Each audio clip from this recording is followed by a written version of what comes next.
Paano ba natin masasabi or malalaman na sira na ang ating mga battery?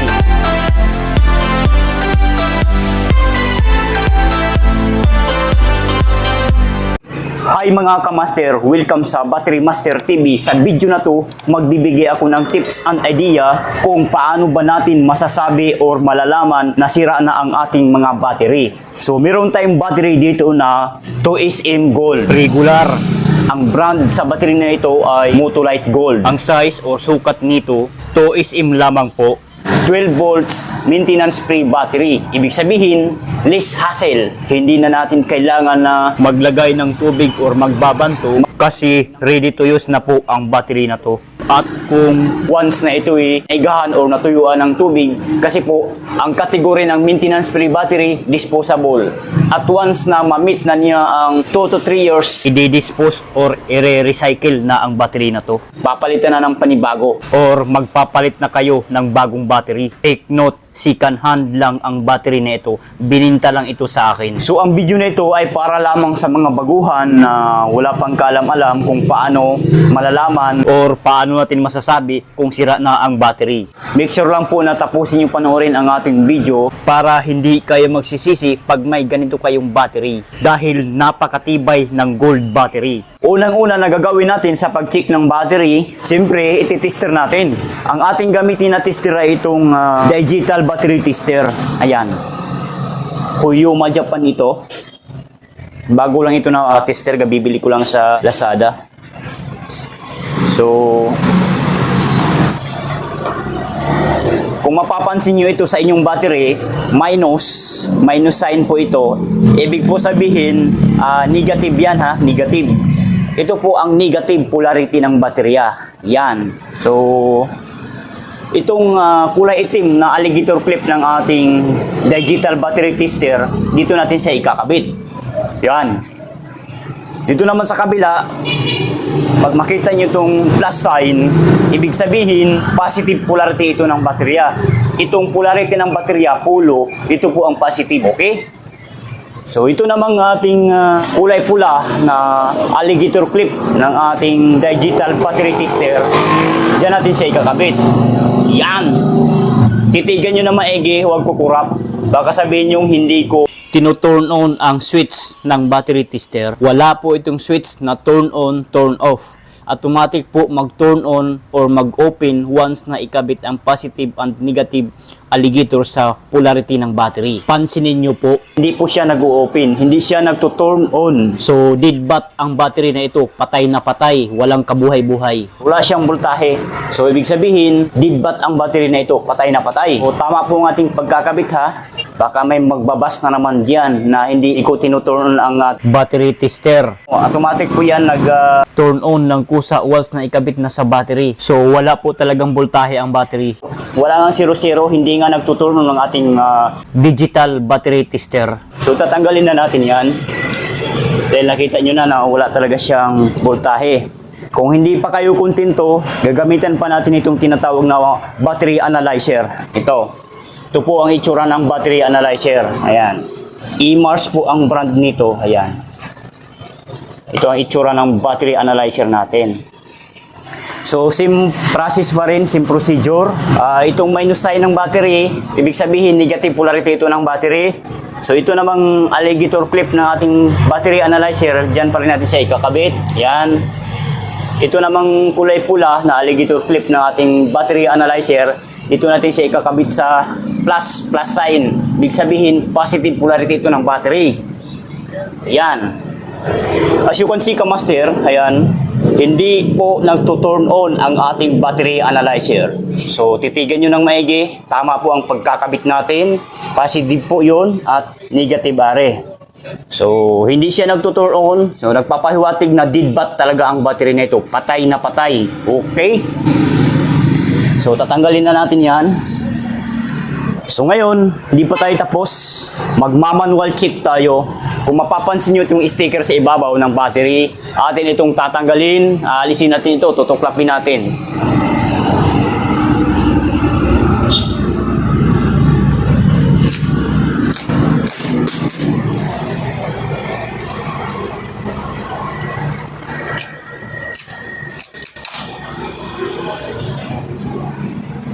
So naalis natin yung sticker niya. Ang gamitin natin na pambukas diyan, kayo na ang bahala kung ano yung gusto yung gamitin. Nasa tingin nyo ay pagkapagbukas sa butas na yan. May 6 na butas ito. Ito, itim lang siya, hindi masyadong makita.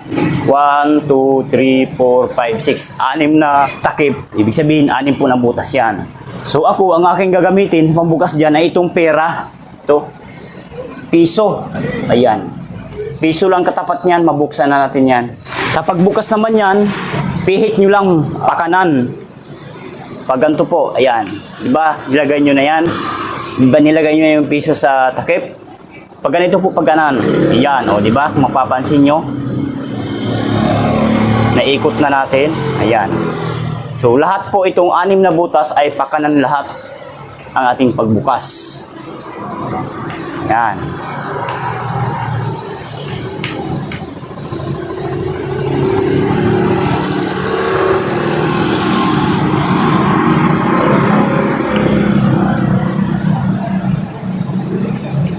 Pakanan po lahat yan, ha. Huwag po tayong malilito.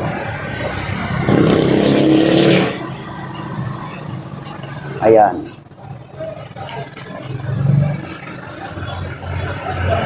Yan. So, bukas na po lahat yung 6 na butas. So, ngayon, i-hydrometer natin yung tubig niyan sa loob para malalaman natin kung ano na po ang status. Ito ang ating gagamiting pansukat sa tubig ng battery. Ito po. Ang tawag po dito ay hydrometer. Hydrometer tester po ito na kung saan ito ay panukat sa battery. So, susukatin na natin. Mag-una tayo dito sa pinakaunang butas sa positive. Ayan. Unang butas, pansinin nyo, 11.75 tumapat ang sukat ng tubig, which is nasa kulay red po yan. So, ibig sabihin, recharge, lobat or discharge. Wala na pong specific gravity ang tubig ng battery. Ayan. Sa paggamit nitong hydrometer tester, nasa sa inyo po kung saan kayo komportable. Ako kasi, komportable ako pagka ginaganito ko eh. Yan, pansinin yung kamay ko. Ayan. Komportable ako pag ganyan. Pero, ang tamang paggamit ng hydrometer talaga, ganito. Yan. Ganon nyo. Yan. Ganon po. Yan po ang tamang paggamit ng hydrometer. Pero ako, since kabisado ko na kung paano ito gamitin, pag ganon na lang po ang paggamit ko. Itong hintuturo na lang at saka ito hinlalaki ko. Ayan. Okay? So, pangalawang butas tayo. Ang sukat ng tubig, 11.50, which is tumapat sa kulay pula. So, ibig sabihin, recharge or lobat pa rin ang tubig ng battery. Wala nang specific gravity. Okay? Pangatlong butas tayo. Ang sukat ng tubig, 11.25, which is tumapat sa kulay pula. So, wala pa rin specific gravity ang nasabing tubig ng battery, recharge, lobat. Pang-apat na butas na tayo. Ang sukat ng tubig, 11.25, which is tumapat sa kulay pula. So, ibig sabihin, recharge, lobat, or discharge. Wala pa rin specific gravity ang tubig ng battery. Pang-limang butas tayo. Ang sukat ng tubig, 11.50, which is tumapat sa kulay pula. So, ibig sabihin, recharge, lobat, or discharge pa rin ang nasabing tubig ng battery. Wala pa rin specific gravity. So, pang-anim na butas na tayo, last but not the least. Ang sukat ng tubig ay 11.25, which is tumapat sa kulay red. So, ibig sabihin, recharge, lobat, discharge, wala pa rin specific gravity ang tubig ng battery.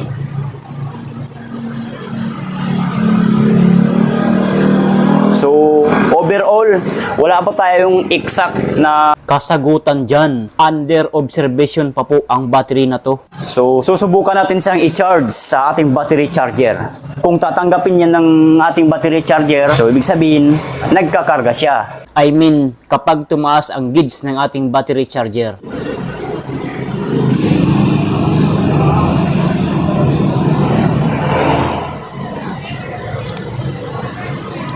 So atin siyang buhatin, dalhin natin sa battery charger, i-charge natin.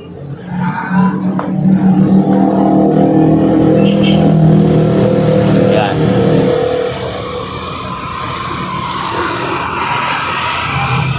So ayan. At kuhain lamang natin yung ating alligator ng battery charger.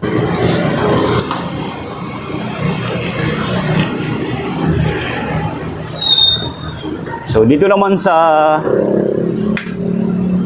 battery charger natin, itong positive alligator ng battery charger, dito natin ikakabit sa plus sign ng battery. Ibig sabihin, positive polarity ito ng baterya. Diyan natin siya ikakabit. Yan. Kailangan ang pagkakabit, mahigpit ang pagkakapit. Hindi lang po natin basta-basta nilalagay or kinakabit yan. Kailangan ayusin din po natin. Dito naman sa kabila, itong minus sign, ibig sabihin negative polarity ito ng baterya. So itong alligator clip ng ating battery charger na kulay itim, dyan natin siya ikakabit. Yan. So ayusin din natin ang pagkakapit. So ayos na yan. At saksak na natin dito sa outlet. Yan, dito. Yan.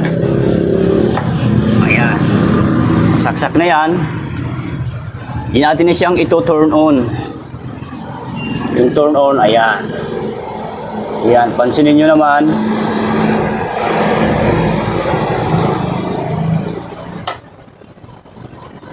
Ay, kung mapapansin ninyo, dahan-dahan siyang umangat. Ayan. Nagpapahiwatig na nagkakarga po ang battery na to. Ayan. So, kita nyo naman, dahan-dahan siyang umangat. Dahan-dahan umangat ang ating gauge ng battery charger. So nagpapahiwatig na nagkakarga po ang ating battery na to. Yan. So standby lang muna tayo.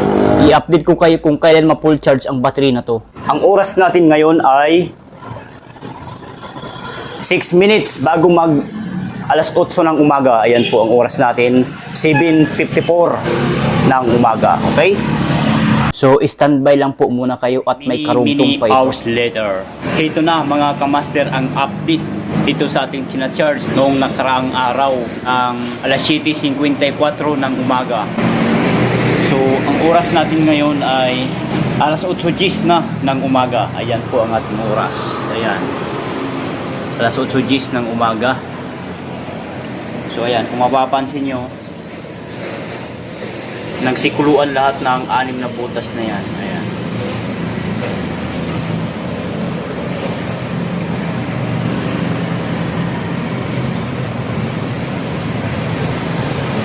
Lahat dyan ay kumukulo yung 6 na butas. So, nagpapahiwatig na healthy ang battery na ito. So, wala pa siyang sirang butas. Yan, lapit na yan sa camera, wala nang inalapit pa niyan. Sagad na po yan. Hindi ganyan ang maigi. Ayan. Kumukulo po lahat ang butas na yan. Ayan. Yung 6 na butas na yan ay nagsikuluan. So, healthy ang battery nito. Wala pang sirang bridge sa ilalim. Ayan. So atin ang tatanggalin yan dito sa ating outlet sa kanyang pagkasaksak. Ayan. So ayan, tanggal na yan. At i-off muna natin dito. Ayan, so off na yan. At tanggalin natin dito sa positive at sa negative. Ayan. So tanggal na yan. Atin naman siya ngayong i-battery tester kung ilan na ang voltahe nito.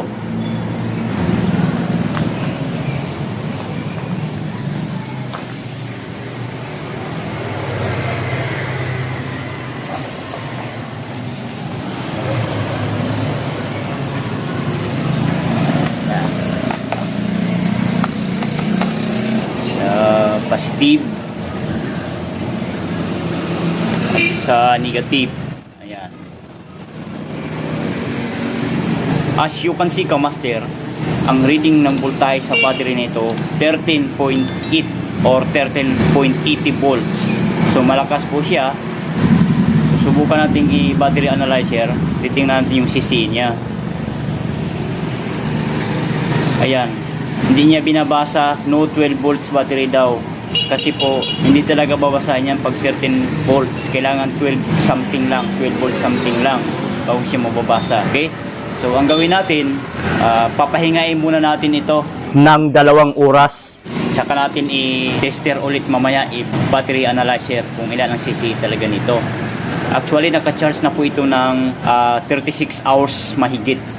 So, standby lang muna tayo at may karugtong pa ito. I-update ko kayo mamaya pagka ito ay lumamig na. Papahingain muna natin siya 1 to 2 hours. 2 hours later. Ito na mga Kamaster ang update sa ating battery na pinapahinga kanina. Naka 2 hours na siya mahigit. Dahil ang oras natin ngayon ay 10:14 na ng umaga. Ayan.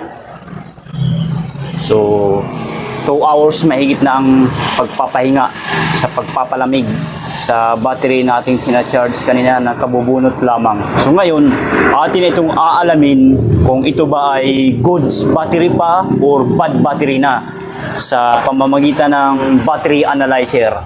Aalamin natin ang CCE nito kung ilan na nga ba. Ito po ang itsura ng ating battery analyzer. Okay? So ikabit lamang natin dito sa positive polarity ng battery. Yan. Ito naman sa kabila, sa negative polarity ng battery. Yan. Okay? So, as you can see, Kamaster, 13.12 volts. Okay? So, yun ang reading sa voltahe ng baterya, 13.12 volts. Okay? So, ngayon, i-okay lang natin yan. Yan. And then, regular flooded. Then, sa CCA. Nakasit na po dito ng 515 amperes. I-adjust natin ito lang sa baba, sa araw na pababa. Gawin lang natin mga 300 ampere.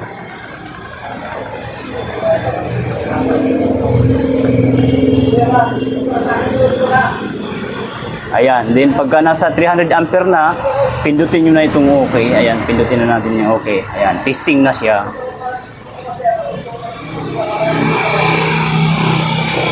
As you can see, Kamaster, ang nakalagay dito ay good battery. Ang CCA niya ay 515 CCA. Ang healthy niya ay 100%, charge 98%, internal resistance 5.82. Ayan. So 515 CCA, good battery. So nabuhay ang battery nito. Samantalang tinister natin ito nung una, 0-0 voltahe. Wala nga talagang 0-0. Hindi nag-turn on itong ating battery analyzer o tester. Ibig sabihin, nagpapahiwatig na dead bat ang battery nito. So na-charge lamang natin ng 36 hours mahigit. So nag-good battery na siya. Kung hindi pa kayo kontento, kung mapapansin nyo itong 515cc, pwede natin isisit dyan. Ibabak nyo lang itong araw nito. Yan. So, nagbabak na po yan. Then, pagka nagbak na, pindutin nyo itong okay. Yan. Pagka pindot ng okay, battery test, regular flooded, sa CCA, okay pa rin. I-adjust nyo na. Dito lang sa araw na pataas, adjust nyo na. Yung 515cc, kopyahin natin yon. Ilagay natin dito. Kung kakayanin ba niya, kung replace or good battery pa rin ba. Malamang lalabas pa yan. So ayan, 515 amperes. Ayan. So ngayon, i-okay na natin. Testing. Ayan, kung mapapansin natin, good battery pa rin ang nakalagay diyan, 515cc. So, nag-green ang light indicator ng ating battery analyzer. So, ibig sabihin, good battery pa talaga ang battery na to. So, nabuhay siya, himala. Naka 36 hours lang pag-charge natin. Matagal po talaga i-charge ang battery na ito kasi gold po ito. Makunat ang mga plates dito sa loob. Ibig sabihin, makapal kasi gold. Okay, tatanggalin na natin to. So ngayon, magmamanual check tayo. Ating susukatin itong 6 na butas. Susukatin natin ang hydrometer. Kung yan po ba ay tumapat na lahat sa kulay puti. Kasi ibig sabihin, full charge na po ang battery na to. So susukatin natin dito. Ito ang itsura ng hydrometer. So mag-una tayo pagsukat dito sa positive. Ayan. Unang butas, ang sukat ng tubig ay 12.50 which is tumapat sa kulay puti. So, ibig sabihin, may specific gravity na ang tubig ng battery which is goods. Goods na goods. Fair. Pangalawang butas, ang sukat ng tubig ay 12.50 which is tumapat sa kulay puti. So, ibig sabihin, may specific gravity na ang tubig ng battery. Goods na goods. Pangatlong butas tayo. Ang sukat ng tubig ay 12.50 which is tumapat sa kulay puti. So, may specific gravity pa rin ang tubig ng battery. Goods na goods. Pang-apat na butas tayo. Ang sukat ng tubig, 12.50 which is tumapat sa kulay puti. So, may specific gravity na ang tubig ng baterya. Goods na goods. Pang-limang butas tayo. Ang sukat ng tubig 12.50 which is tumapat sa kulay puti. So may specific gravity pa rin ang tubig ng baterya. Goods na goods. Pang-anim na butas tayo, last but not the least. Ang sukat ng tubig 12.50 which is tumapat sa kulay puti. So may specific gravity pa rin ang tubig ng battery. So overall ang status sa battery na ito ay goods pa. Goods battery pa ito, hindi pa siya bad battery, hindi pa sira. Na-charge lamang natin ng 36 hours mahigit. So yun lang. Sana nakatulong sa inyo ang video na ito. Kung nakatulong ang ating video, please give me a thumbs up. Share nyo na rin sa mga friends, kakilala, kung sa tingin mo na matutulungan ng ating video. And huwag kalimutan mag-subscribe sa ating YouTube channel, Battery Master TV. Bye!